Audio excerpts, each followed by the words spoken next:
YubaSutter.Live's local government live streams are presented by Plumas Lake Self-Storage in Plumas Lake, where lifelong local residents are helping other residents keep things safe, providing indoor storage units, outdoor RV and vehicle parking, moving supplies, and Penske truck rentals. Details at PlumasLakeSelfStorage.com.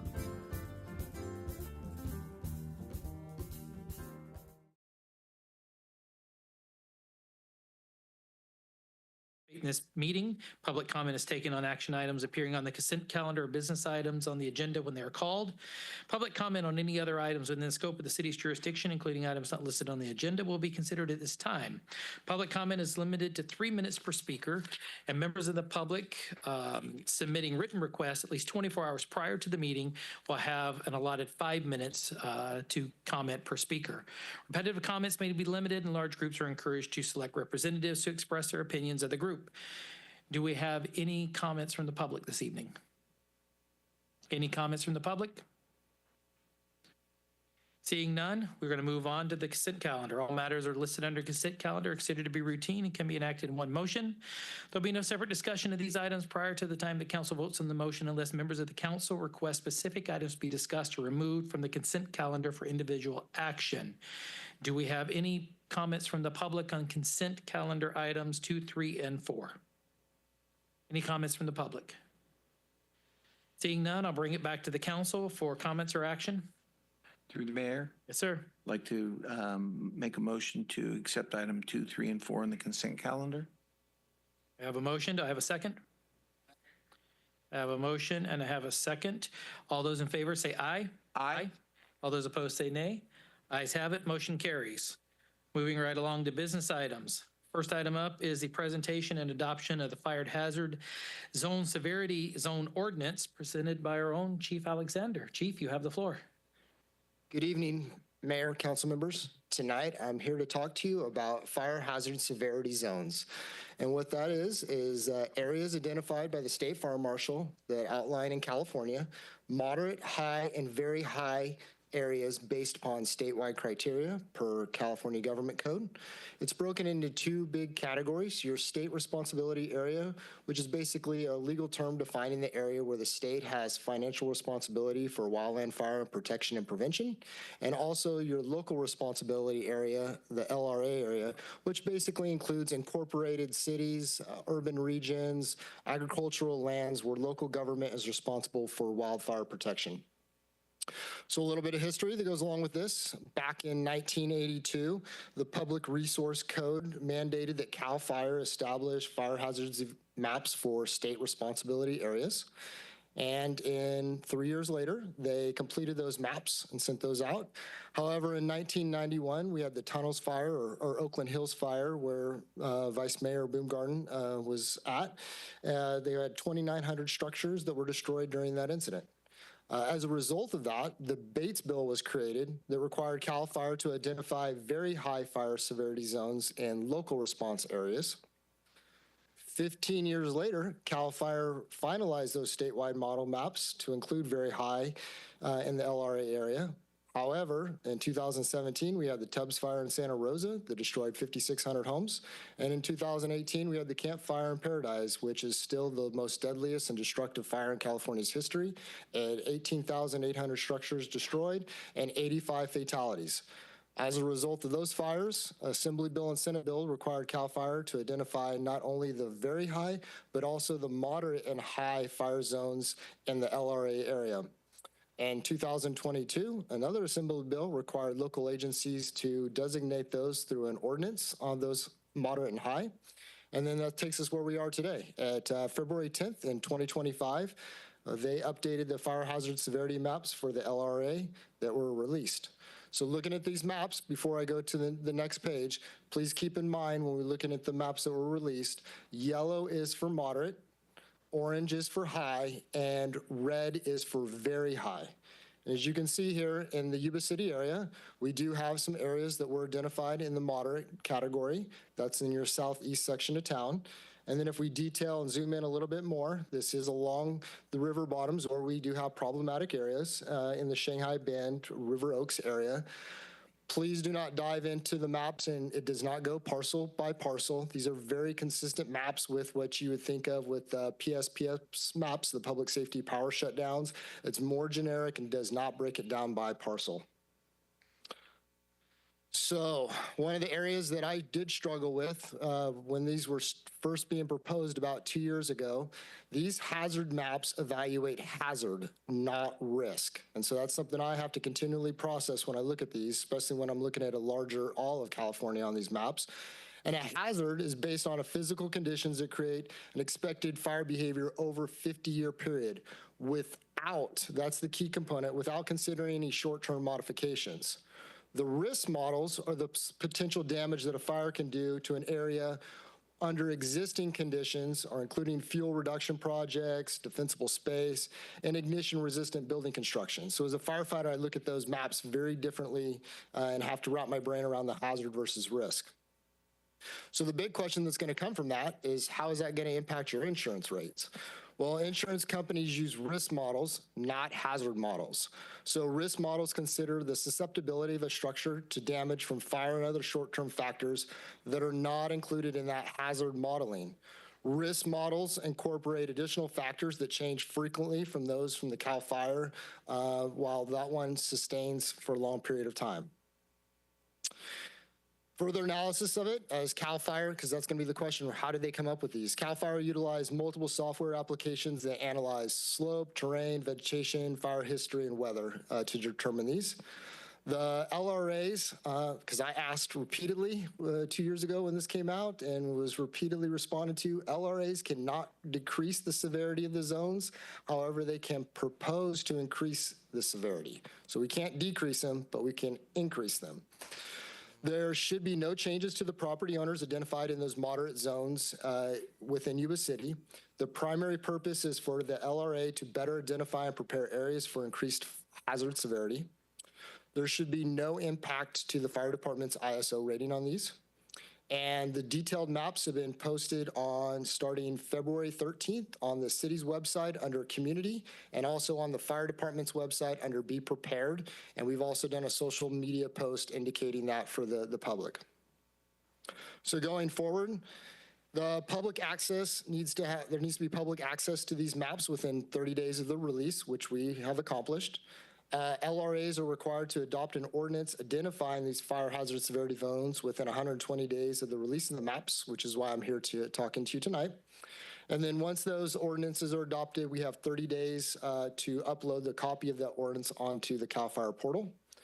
There should be no direct fiscal impact for adopting these uncodified ordinance on the fire hazard severity zones. Alternatives, do not approve an uncodified ordinance adopting the state's fire zones, or the city could amend the maps to increase areas of moderate, high, and very high severity zones within the city limits. My recommendation is to conduct a public hearing on the fire hazard severity zones for LRA, and then to introduce by title an uncodified ordinance for the city council.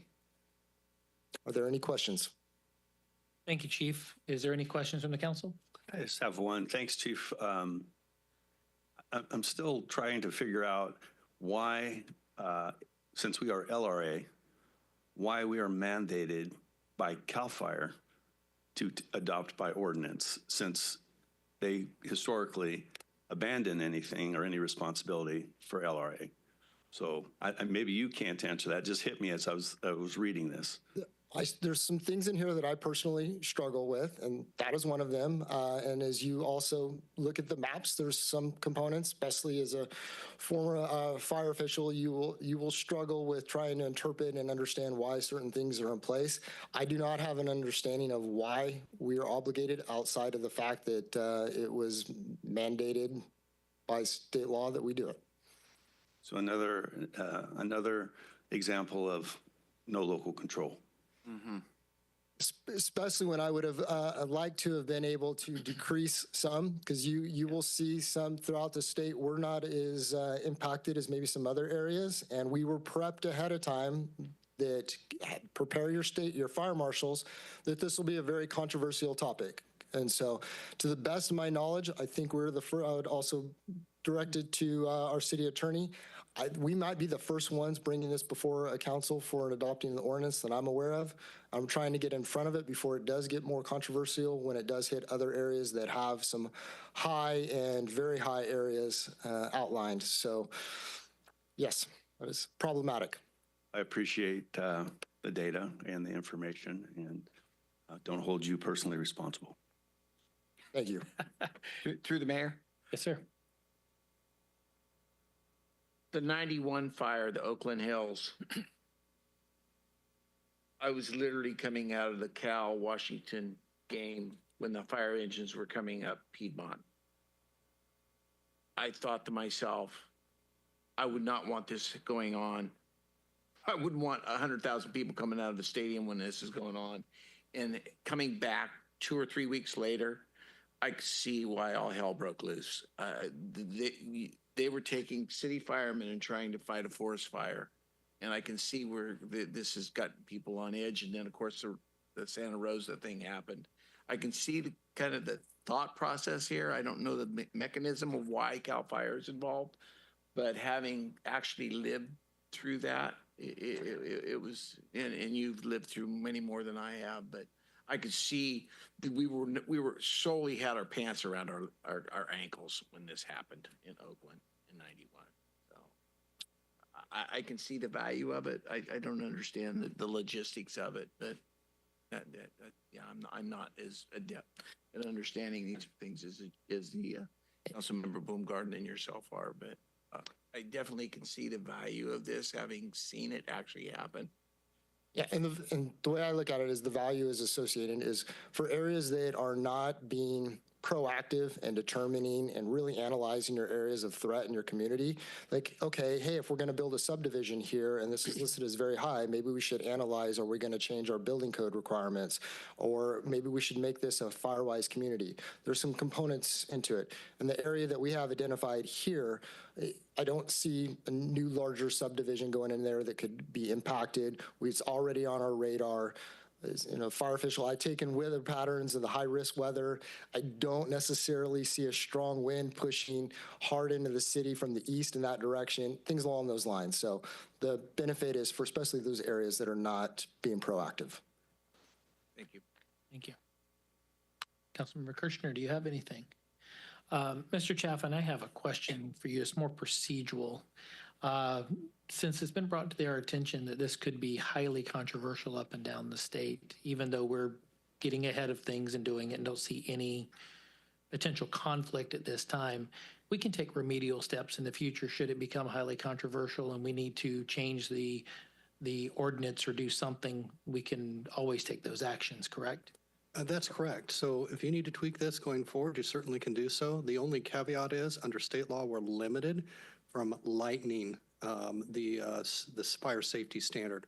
We can, if we've identified areas in the cities that would be, let's say, moderate risk, we can certainly tweak our ordinance at that time to make sure that those areas are identified. Okay, yeah, thank my question came back from the vice mayor's comments about local control, and this is where they're trying to push things off on districts without any say-so, and if we need to go back and amend this or something at a future date based upon other jurisdictions and actions with the state, we have that levity. Thank you. All right, nothing else from the council? All right, then we will go and have our public hearing. The public hearing regarding the presentation and adoption of the fire hazard severity zone ordinance is now open. If there are any members of the public who would like to address the council on this issue, please provide your statement via public comment and state your name and address for the record. Do we have any comments from the public at this public hearing? Any comments from the public during this public hearing? Seeing no comments, I'm going to close the public hearing and bring this back to the council for action. Through the mayor, Yes, sir. I'd like to make a motion to introduce by title only an uncodified ordinance of the City Council of the City of Yuba City adopting the fire hazard severity zoned by the state fire marshal for local responsibility areas as determined and recommended by the state fire marshal pursuant to California Assembly Bill number 211 and waive the first reading. I have a motion. Do I have a second? Second. I have a first and a second. All those in favor say aye. Aye. Aye. All those opposed say nay. Ayes have it. Motion carries. Thank you, Chief. Thank you. All right, let's move on to agenda item 6, which is the COPS grant for fiscal year 24-25 recommended expenditures. And that would be our interim chief, Runyon.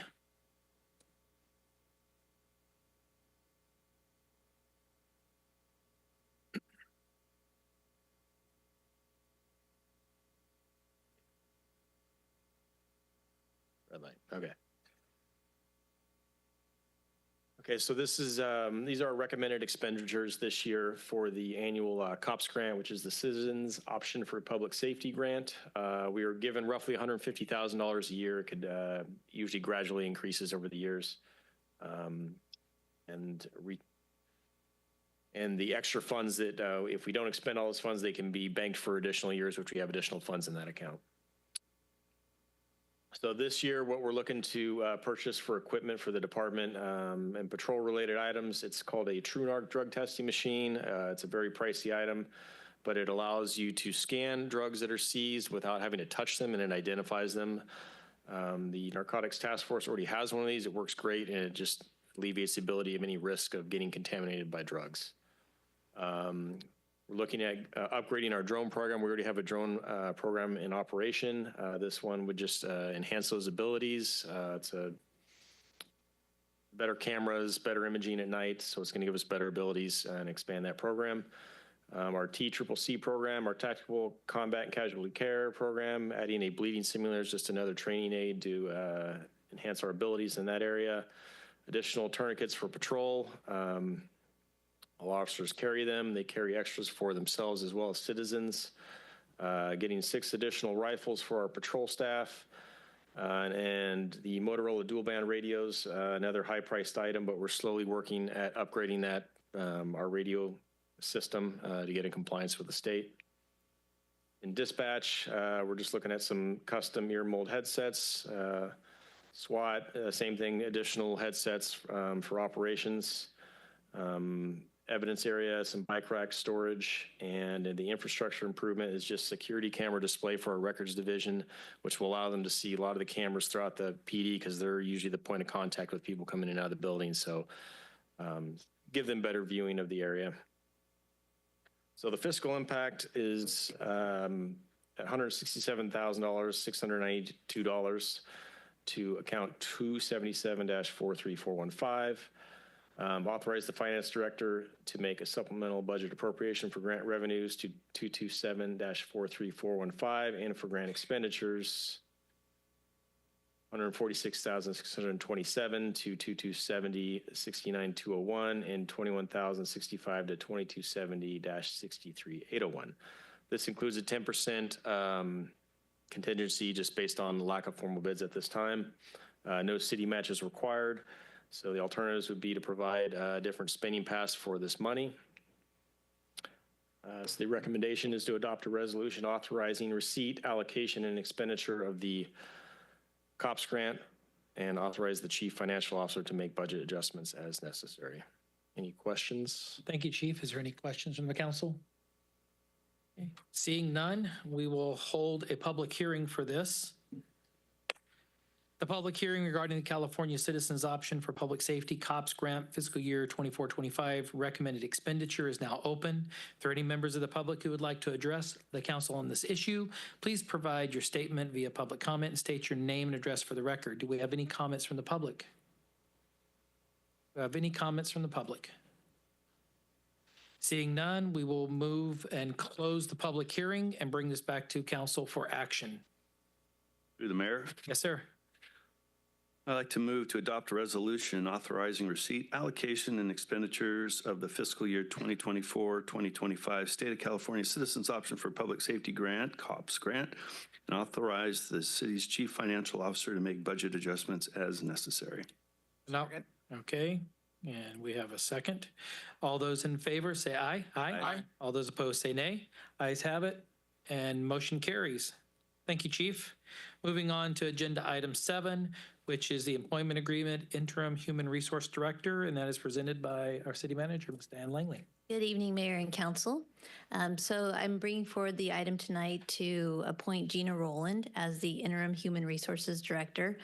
Gina started out her human resources career here in Yuba City back in the 90s, and she has over 30 years of human resources experience. She's been the director most recently for Sutter County, and prior to that for Yolo County.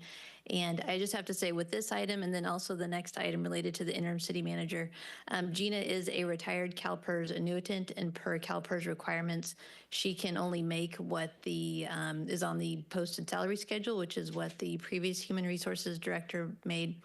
Gina is doing this out of the kindness of her heart because she could definitely make more money elsewhere. And, this is part of Gina in terms of giving back to the community as well. And so at this point, I'd like to bring Gina up to introduce her to council. And then also if she could just briefly talk about her experience. And I can't thank Gina enough for taking on this assignment of interim human resources director. So Gina, if you could come up, please.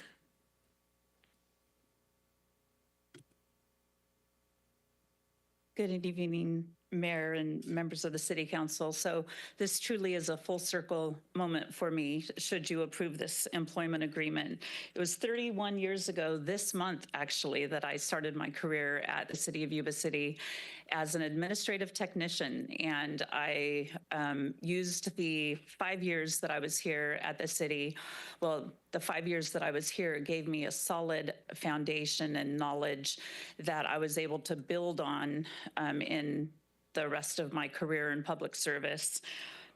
I have done, let's see, so I ended my time at Yolo County as the Director of Human Resources. And that was probably for about 3 years before I moved on to Sutter County, where I was the Director of Human Resources there for about 5 years. I've led the full range and scope of human resources responsibilities, from payroll, benefits, staff development and training, recruitment, classification, compensation, workers' comp, policies, procedures, you name it, labor relations, employee relations, handled, grievances, arbitrations. Yeah.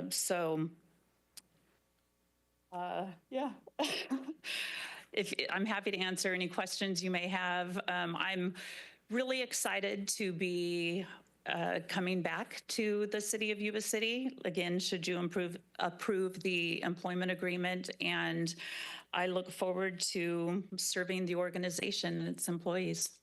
So I'm happy to answer any questions you may have. Thank you. Any questions from the council? With the approval of the agreement, Gina's start date will be next Monday, March 10th. Okay. All right. All right. With that, we will see. Do we have any comments from the public? Any comments from the public? Okay, seeing none, we'll bring it back to the council for action or comments. Through the mayor, Yes, sir. take action on A, of the employment agreement, interim human resource director, adopt a resolution approving an interim director of human resources employment agreement between the City of Yuba City and Gina Rowland, and adopt a resolution adopting Gina Rowland as the interim director of human resources. Okay, we have a motion. Do we have a second? We have a first and a second. All those in favor say aye. Aye. All those opposed say nay. Ayes have it. Motion carries. Gina, congratulations. Thank you for joining our team. All right, we will move to agenda item 8, which is the employment agreement for an interim city manager. This matter comes before us tonight in a matter that the council handles itself.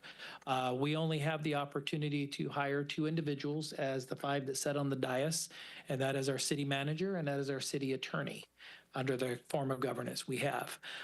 This council has come together very well and been very nimble in this process to make sure that we vetted candidates that were before us and came up with what we thought was the best choice for the city at this particular time and place. And I want to say thank you to the city council and the vice mayor for handling the interviews while I was at our sister city. And thank you for letting me remote into that one. But we do work very well together. I will go ahead and mention that we are required to let you know and read aloud the rate of pay and all benefits. The employee shall be paid the rate of 106.01 per hour, which aligns with the hourly rate for the current city manager, and there are no other benefits. And with that, I would ask the vice mayor if he'd like to add any comments to this, since he handled the process while I was abroad. Thanks. The interview process actually took all of us, and there was a very professional group of individuals who came before us, but clearly Robert, in our opinion, embodied, the professionalism, regional respect, knowledge, native Yuba Cityan, heartfelt love for the city that I think, had him definitely impress all of us. And I think we're quite fortunate to have him on board should we all approve this. Thanks. Thank you, Vice Mayor. Would either of the other council members like to make a comment or two before we move forward? Okay. With that, piggybacking off what the Vice Mayor said, I think that Robert Bendorf is absolutely the right person at the right time for the city of Yuba City to get us through the next transition. He brings a wealth of knowledge, wealth of experience. He knows our area and he loves this city. He's been ingrained in this area most of his life. And so with that, I would actually move to adopt a resolution approving the interim city manager employment agreement between the city of Yuba City and Robert Bendorf, and adopt a resolution appointing Robert Bendorf as interim city manager. Oh, forgot that. Yeah, you get it. Is there any public comment? I just got ahead of myself. Any public comment? All right, we're good. I got there, Shannon. So back to where I made my motion. Do I have a second? Second. Okay, we have a motion and we have a second to appoint Robert Bendorf as our interim city manager. All those in favor say aye. Aye. All those opposed say nay. Ayes have it. Motion carries. Mr. Bendorf, welcome to the city of Yuba City. Would you like to make any comments this evening?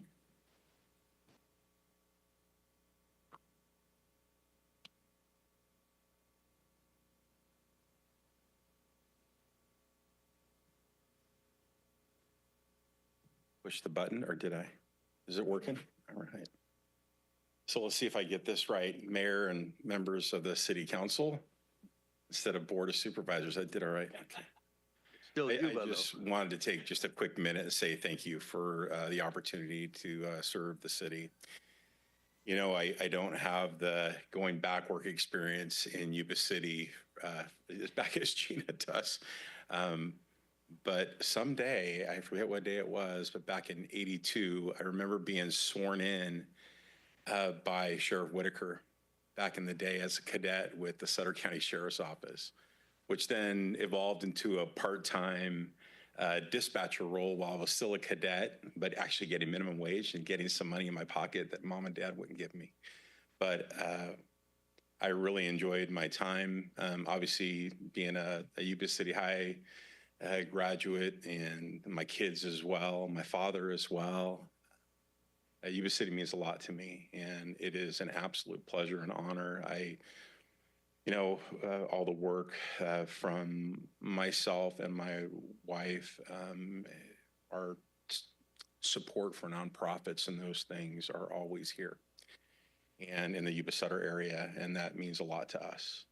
And I, again, appreciate the chance to sit in the seat. I know I have really big shoes to fill with Diana. I've had the pleasure of working with her and several members of your staff, and I couldn't be more pleased at the opportunity. So I just want to say thank you, and hopefully for a few months I can live up to whatever expectations you may have.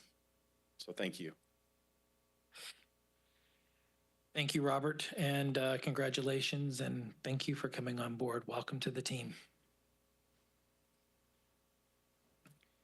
All right, We will move right on down to agenda item 9, which is the California Department of Transportation proposal for improvements on State Route 20 at Humphrey Road. And Ms. Langley, you have the floor. Thank you. This is one of those items that, Ben and I had to flip a coin as to who was going to cover this. He's letting me entertain my engineer heart in terms of bringing this forward. So the item tonight is the Caltrans proposal for improvements on State Route 20 at Humphrey Road. The question may be asked, why is Yuba City City Council considering improvements on Highway 20 at Humphrey Road since it is outside the city limits? However, as elected officials that serve the residents of Yuba City, you often get questions related to items that aren't necessarily within the city but do impact city residents. And so based upon this, council requested that this item come forward. Caltrans is hosting a workshop tomorrow night at Sutter High School where they're presenting information related to their proposed improvements. So if you go to Caltrans's website related to this project, they will note that between January 1st, 2017 and December 31st, 2021, the intersection of State Route 20 and Humphrey Road had 13 collisions. 11 collisions were categorized as broadside or sideswipe incidents, which can be mitigated with a roundabout, which is one of the reasons that they're focusing on a roundabout at this location. They've programmed $8,535,000 into the SHOP program to install improvements at that intersection. As I noted, they are conducting a workshop tomorrow night. The two items that they've specifically put up for discussion are a roundabout or a traffic signal. So here's the Highway 20 Humphrey Road intersection. I think one of the reasons that this is attractive from a roundabout perspective, and I know this community isn't typically very supportive of roundabouts, but if you're looking on the state highway system, this is a good location for a roundabout because you have one lane each direction entering on the actual state highway system, and then you have the side street, which is pretty low traffic volume. Roundabout, as noted with the accidents, will mitigate a lot of these collisions that were occurring. With a traffic signal, while a traffic signal will help, it doesn't necessarily mitigate these types of collisions. And with a traffic signal, fog plays an impact in the driver's ability to navigate the intersection and ability to see the traffic signal. So for the roundabout naysayers out there, I understand the naysaying, but from a truly engineering perspective, I recognize and understand why Caltrans is recommending a roundabout at this location. If you take a step back and look, you can see that it's further to the east that Highway 20 actually splits into 2 lanes each direction. This is from Google Maps Street View. If you're looking west on Highway 20, there's the south leg of Humphrey Road. And then if you're looking to the east towards Yuba City, there's the north leg of Humphrey Road. So again, even though this is outside the city of Yuba City, wanted to give the council the opportunity to provide feedback to Caltrans. One of the other things that city council members often receive questions about is why isn't Caltrans programming improvements at other locations within the city, one of which would be the El Margarita Highway 20 intersection. And Chief Runyon is running accident data for the same time frame so that we can compare that data to the Humphrey Road intersection.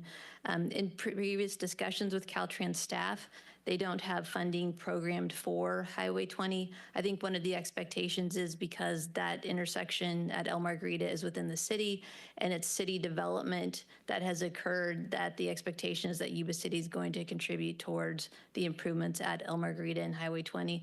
And in fact, we have some projects conditioned to do so in the future. But in the meantime, I know that you consistently get pinged with questions of what are you doing now? In terms of the Humphrey Highway 20 intersection, there's no impact to the city.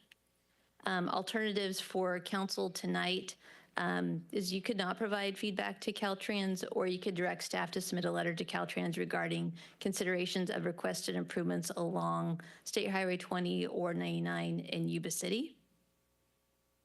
And with that, the recommendation is to consider Caltrans's proposal for the Highway 20 Humphrey Road intersection and provide direction to staff as to would you like to provide formal feedback related to that intersection improvement or other improvements within the city on the state highway system. All right. Thank you, Ms. Langley. Is there any questions from the council before I go to public comment? Okay. All right. Is there any public comment on this item tonight? Any public comment on this item tonight? All right. Hearing none, just rumbles over here from our guys in the corner. So I'll bring it back to council for discussion and then direction. So, Through the mayor. yes, sir. Having lived here as long as I have, that neck down heading west on 20, the last quarter mile is a drag strip for the people trying to beat the other people to that one lane. Are they planning on making that 2 lanes all the way out to the bridge? Or are they going to neck it down that fast? Because it gets real hairy out there with people speeding in a roundabout. I mean, that's gonna be something not very easy to navigate, especially when they're drag racing to get that one car ahead because somebody's towing something.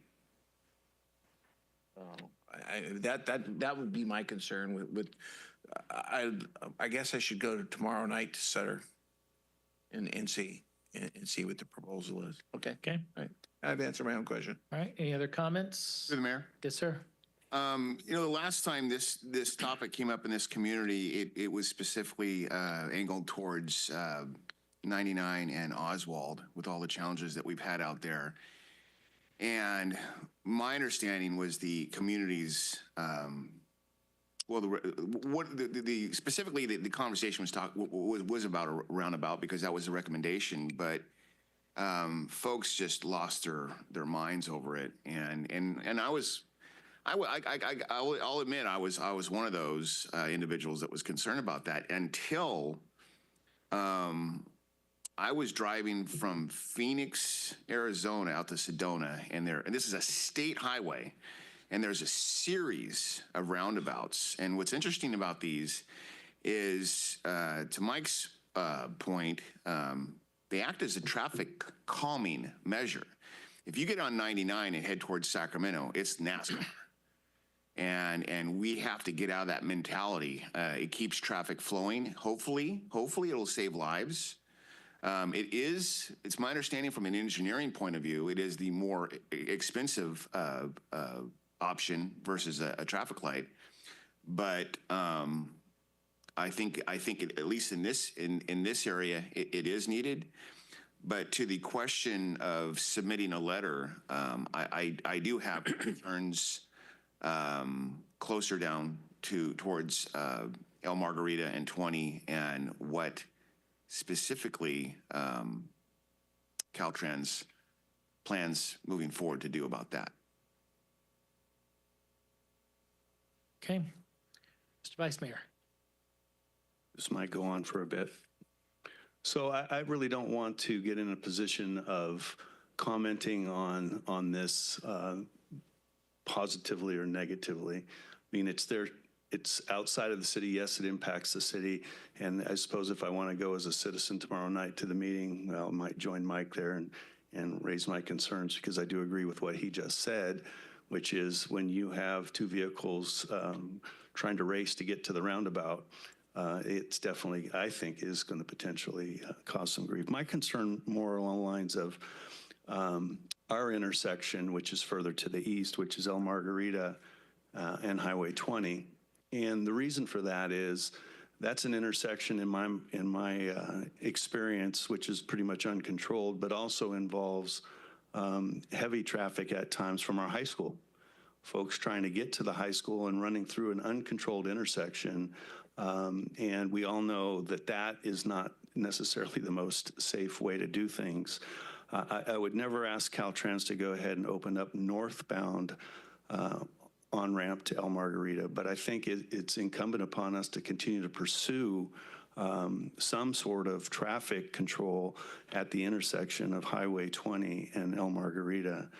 I do know that there has been some discussions. I was fortunate enough to have our my community development director, Ben Moody, accompanied me down to SACOG last week, where they were graciously allowed us to ask them some questions based upon their expertise, seeking some help from them in regards to potential items that might be able to be expedited to control that intersection. It's my goal before I leave office to have something planned for that intersection. I don't know if we're going to be able to accommodate that, but my worst nightmare is we're going to have a resident that's going into El Margarita, or heaven forbid, a student coming either east or westbound on Highway 20 and turning on to El Margarita and getting T-boned.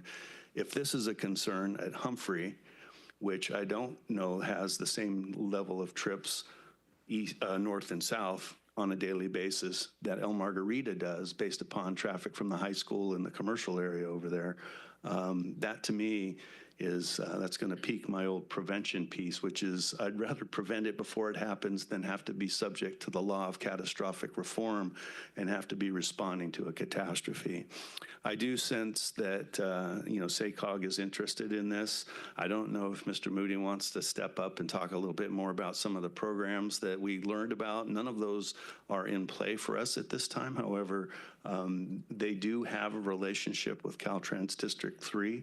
I'd be very interested in this council sending something formal to the state, to the District 3 Caltrans folks, indicating our very high interest in getting this in the same level of planning as this Humphrey Road intersection. So I don't know, Ben, if you want to talk about some of the things that we discussed down in Sacramento. Just to add to it is that there is some local STIP money that's coming to the county that we can look at, and then also use SACOG to help leverage.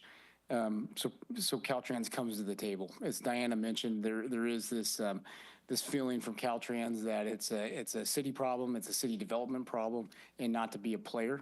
And so how to leverage that, sitting at the table with the messaging, I think you're spot on that. Some of that goes a long way, and then it also starts with the application process to get it discussed. So, but there is some money programmed in the CIP to start an application process, and then I think that's spot on to continue that engagement with SACOG that, hey, this is a priority for us, and if this signal, if this location is important, this one is just as important. Thank you. All right, thank you both. When this came up, in my opinion, this is an opportunity for us for exactly what the Vice Mayor just said. Caltrans has been in our area and looked at projects now to the west and then previously to the south and even actually to the north, because they looked at where Live Oak Boulevard came in at the junction up there. But yet Caltrans continues to ignore the accident that's waiting to happen right here in our own backyard. Meeting with the residents out there in the District 2 area, it's been brought to light that we have kids that are jumping that fence and cutting across there to get the road. So we really need to look, not only at the accident detail, but really need and everything, because we may or may not have had as many accidents there, but we have a greater potential. So whether or not we use this as a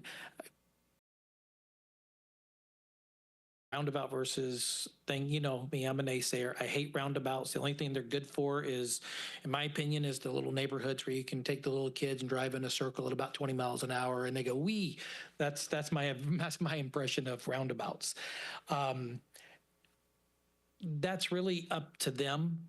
But I think we have a doorway in here to ask Caltrans very poignantly, why are you looking all the way around Yuba City, but yet you're failing to look at the one main issue that's on your highway in town? So I concur. I think we should send to whomever, whether it's maybe to all of them, SACOG, District 3, the governor's office, whoever we need to send this to start this process. So. SACOG's engaged based upon and we're just waiting to get information back. They suggested waiting a little bit before we go a level higher. to say Assemblyman Gallagher or somebody like that. Let's work through this process that we have going with SACOG. Yeah, I don't want to get into competing. I mean, personally, I don't want to get into competing projects. If this is something that is needed out there, so be it. I would hate to say no, but mine isn't to do this instead of that. Mine is we need to do this. Help us do this, Caltrans. Yeah, no, I agree. It wasn't don't do this, but it's start paying attention a little bit more to the east from this, because this is an accident waiting to happen. So what would be the pleasure of the council then? What action or none would we like to give direction to take on this? Just stay engaged with SACOG at this level, and what is their time frame to go forward? I mean, do you have any? I think they sent an email at the end of last week saying that they hope to get back to us in several weeks. I don't think it would be inappropriate at all to send a letter to Caltrans. I would defer that whom and what that letter says to Mr. Moody and Ms. Langley at this point. But I think if we could provide direction for them to say, hey, look, take a look at this intersection. What do we need? I don't know what the right engineer verbiage is at Caltrans, but I'm sure they do. Okay. So is that the direction the council wants to go, is address a letter to Caltrans, focus more on please pay attention to El Margarita intersection? I'm in favor of that. Okay. Ms. Langley, do you have enough direction? We do. Thank you. All righty. Thank you.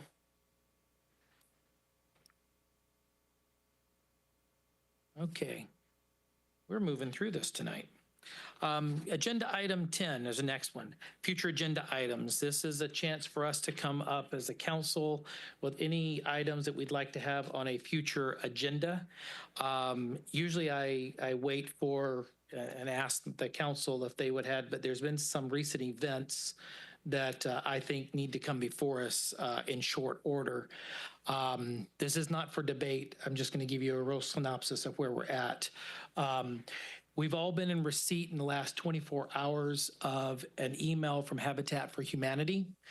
And we are already, it's concerning Merriment Village, and we are already in a contract with them to build that and everything through the funding mechanisms they had, which was Home Key.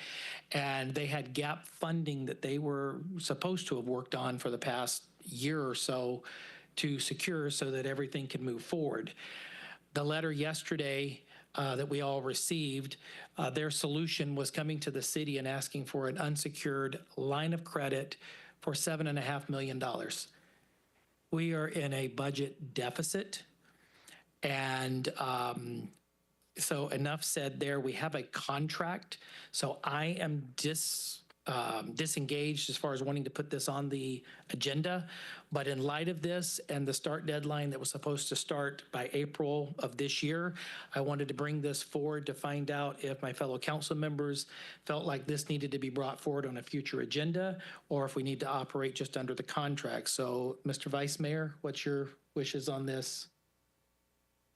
Okay. Mr. Kirchner? Mr. Pasquale, so we will not be bringing this forward. And I think Ms. Langley, that sends a loud message. We are under contract. Proceed forward with the contract. The second thing that I would like to have at a near meeting is, again, back to Habitat. We have the property of the old fire station that is adjacent to the Moose that we have been working with Habitat for multiple years, I think since going back to about 21. And again, the timeline has exhausted, and we have asked for a letter of withdrawal from Habitat so that we can just put this on the open market and sell it. And especially in a budget deficit, we need to bring that back into the coffers. I think we need to bring it back at a future meeting to look at our legal mechanisms if needed to obtain that letter of withdrawal for failure of executing their agreement they made many years ago. So, Vice Mayor, yes? Point of clarification, would that be at the next meeting? If we can have it together, we can do it at the next meeting. Okay? All right, Ms. Langley, could we bring that back for the next meeting? And through the mayor, just for clarification, if they do provide a letter in the interim, I'm assuming you do not want to put it back on the agenda. Is that correct? That would be my intent. Okay, thank you. Okay? So that was the two items I have. Is there anything else the council would like? Through the mayor, Sir? since we're on this topic, I am part of the ad hoc for Habitat, and I would like to bring back, we were scheduled for a meeting the day after the next board or council meeting. I would like to eliminate that and bring a comprehensive report from Habitat about their projects, how they are going about procuring their funds and such, and get a complete picture of what's going on and not this shell game that I keep seeing at times. And I would like to have that ad hoc meeting canceled and bring that back as an agenda item for them to present to the full board or for full council. Okay. And would that be, if it possible, you want that at the next meeting or April's? April. First one in April? Okay, I'm seeing a yes. Mr. Kirchner? Ms. Langley, is that doable to have a full comprehensive report from Habitat on other projects and fundings and status of everything they've got going on in the city?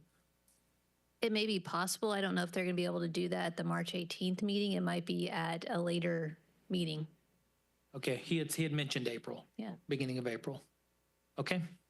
Anything else? Yeah, through the mayor, Sir? I would like to, we came together with our other local electeds this weekend at Buckeye, and a question came up in regards to the Joint Dispatch Project. At a future meeting, no great urgency. It would just be nice to hear an update about where we're at with that project, the Joint Public Safety Dispatch. All right, everybody good with that? Okay. Any timeline, Vice Mayor? Okay. At earliest convenience? Okay. Anything else from the council?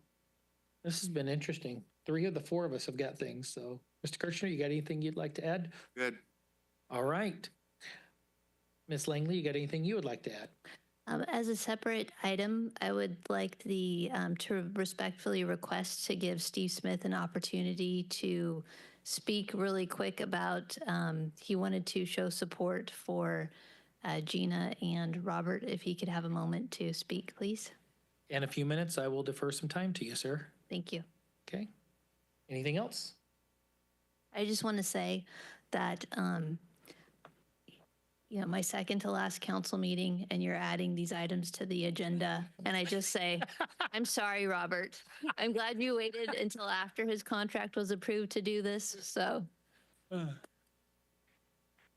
only response to that, ink is dry. We can handle this, right, Mr. Bendorf? All right, thank you. So, all right, if there's no other agenda items, then we will suspend the reports. And Mr. Smith, if you would like to go up and make your comments, we will allow you to do that at this time. Thank you very much, Honorable Mayor and council members. Steve Smith, County Administrator for Sutter County. Sorry I was late for the agenda items. One, I wanted to thank Diana for the years of great partnership. Just like we've had a great partnership with the city. Appreciate you all and wish her the best.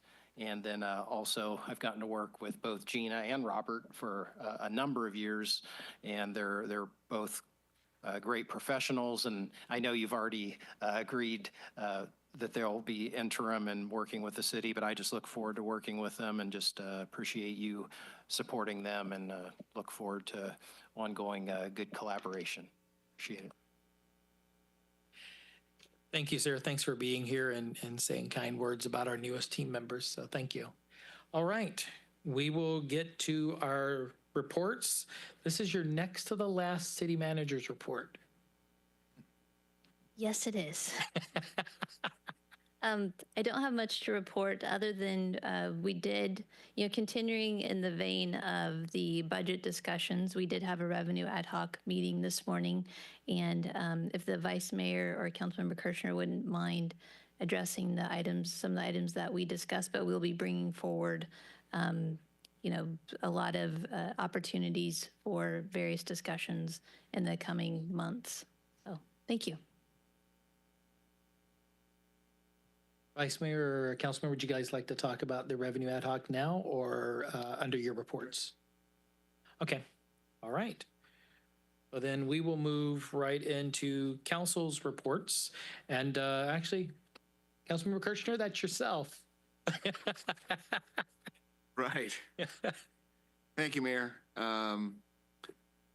So I've been a little bit MIA lately, but I would like to thank the folks that have covered for me, the Vice Mayor with transit and other responsibilities. And I also would like to take the opportunity to welcome our interim HR director and our interim city manager. Thank you for stepping up in this time. One of my new committees that I'm on is the school liaison committee, and something that was brought up at our last meeting was a little bit exciting. Those of you that know where Central Gaither School has been vacant for some time out on 113, and it's going to be utilized for, I guess the term would be, I don't want to say special needs, but these folks are the population that currently are having to be transported to Sacramento.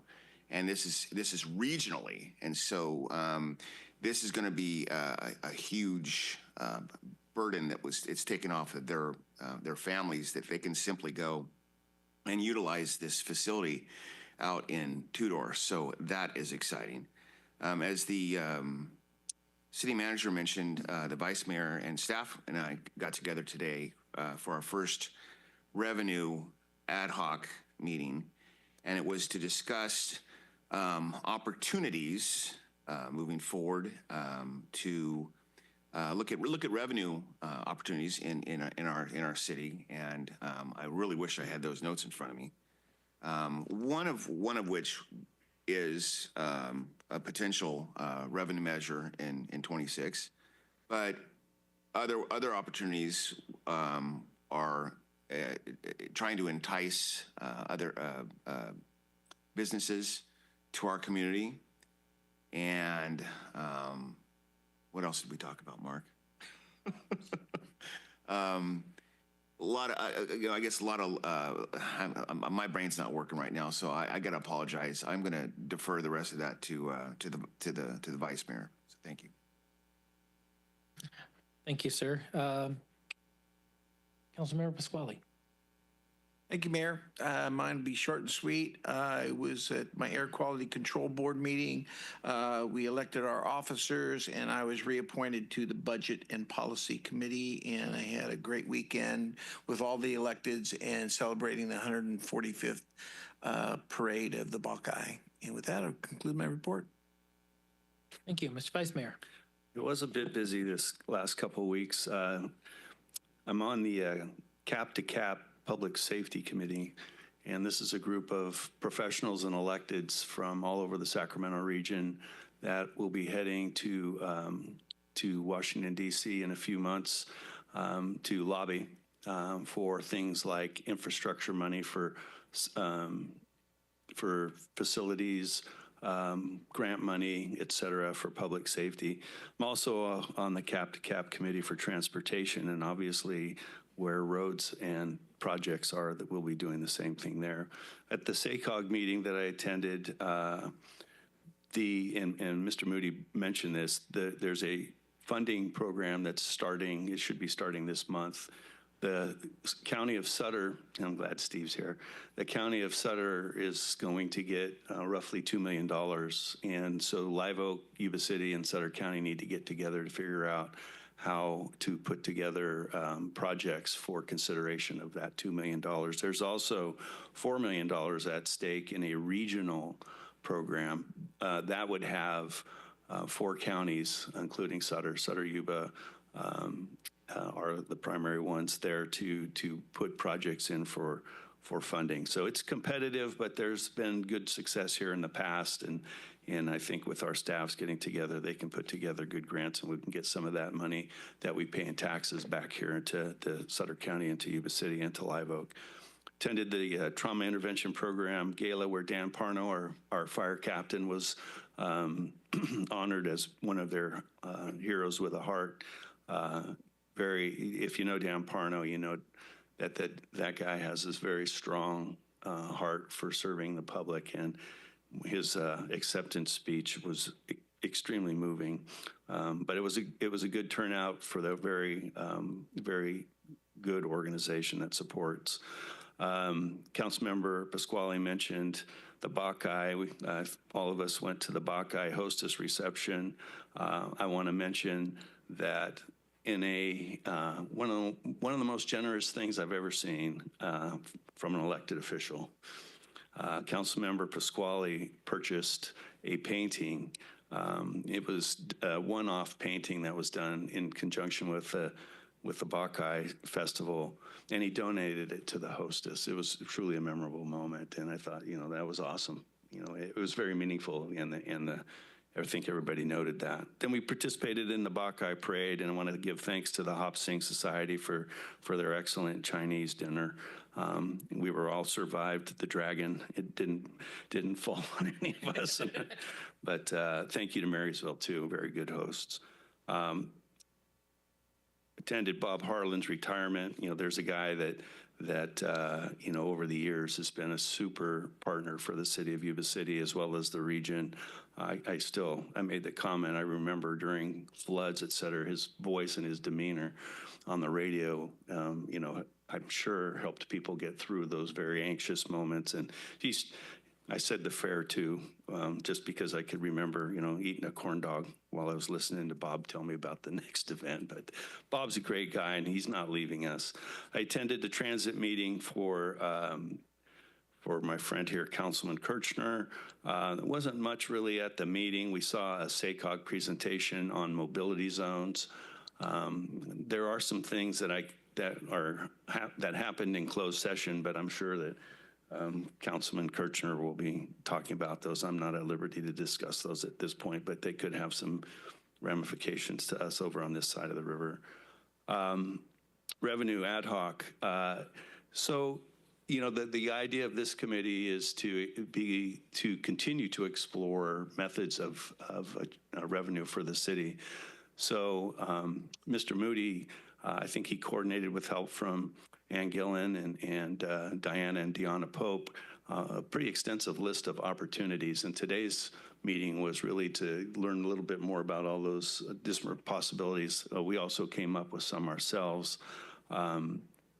Wade mentioned, a revenue ad hoc committee. Obviously, that's something that as we continue to move forward for 2026, we're going to have discussions with the county as well in regards to, the viability of doing something that benefits both the city and the county. I think we've pretty much figured out that going together is probably a better route than going apart, but, that's yet to be determined as far as a revenue measure. But, there's no magic bullet in any of the things that we came up that's suddenly going to make, Yuba City flush again. It's just, we can nibble away at a lot of stuff, but just the way that inflation has gone, I think we all need to look forward to, probably some more price pressures due to some of the things that are going on, nationally and internationally right now. So it's important for us, for Wade and I to be working with staff, and I'm sure, Robert, you're going to be deeply embedded in that as well. And we look forward to any ideas you have as well. So we're just on this journey to begin. Obviously, I think we have some things that make some sense, low-hanging fruit, if you will. But there's also some very substantive talks that are going to have to occur. So with that, I will conclude my comments. All right, thank you, sir. Wrap up mine real quick here. I was at the RWMA. One of the large takeaways there is the RWMA now has a permanent home. They are located on the 4th floor of the Hart Building in Marysville. So the furniture was delivered last week, and that's where you will find the RWMA staff. Again, attended Bob Harlan's retirement. Immediately following that, Bob has always had the heartbeat of this community. So it's, not really bitter because he's not going anywhere. He's just shifting what he's doing. So, Bob will still be around, but we wish him a lot of happy memories with travels if his wife can get him on the road, because that seems to be a problem. The Buckeye, what an honor and what a tradition. We were honored to be the presenting of all the jurisdictions this year. So it was a humbling honor for this council to present the joint proclamation to recognize the Hop Sing and to recognize the Chinese community in Marysville, because it's not just a Marysville thing, it really serves Yuba Sutter area. And so it was a great event, and they really stepped it up this year. They were big before COVID hit, then it kind of went down, and then it came back really as I think they made a statement this year. It was incredible. So, and then the guy to my left over here stole the show. So, but you already heard about that. But that was a class act, very, very much a class act. The other thing that we've been working on is the outreach ad hoc, which is Councilmember Pasquale and myself continue to work on keeping the public informed. We've already released a couple of videos trying to keep them short and sweet, just on point with what we're hearing in the public. We're working on the next one, and they will continue to flow out. And then along those lines, did 2 interviews with 93Q. Well, one in my normal slot that's not as mayor, and but we talked about city stuff. And then I had Ms. Langley and Interim Chief Runyon with me for the other one. And we have to keep our public informed as far as what's going on, the fact that we are doing everything we can to keep this community safe through the changes that we're faced with. And so we will continue that message going forward. So busy weeks coming ahead for myself. So stay tuned for next time. Anything else to come before us, gentlemen? Hearing nothing, we will stand adjourned. YubaSutter.Live's local government live streams are presented by Plumas Lake Self-Storage in Plumas Lake, where lifelong local residents are helping other residents keep things safe, providing indoor storage units, outdoor RV and vehicle parking, moving supplies, and Penske truck rentals. Details at PlumasLakeSelfStorage.com.